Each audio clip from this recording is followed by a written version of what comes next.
Penutupan aktivitas Balai Kota Makassar atau lockdown ini dilakukan selama 3 hari sejak 14 Februari 2022. Penutupan Balai Kota merupakan dampak dari naiknya jumlah kasus COVID-19 dan adanya klaster COVID-19 di Balai Kota Makassar.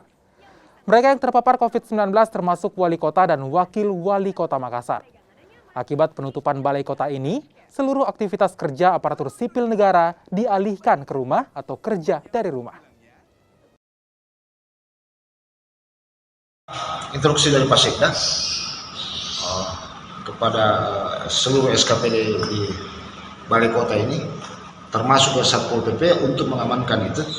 Kita akan jaga ketat, kita lakukan satu pintu kecuali hal yang sangat mendesak dan punya alasan yang mendesak, sangat mendesak.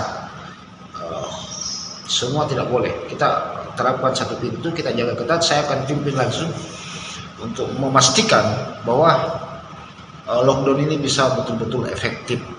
Jadi Satpol PP yang sudah swab semua sudah swab, kita tempatkan sesuai dengan penjagaan dengan protokol kesehatan yang ketat.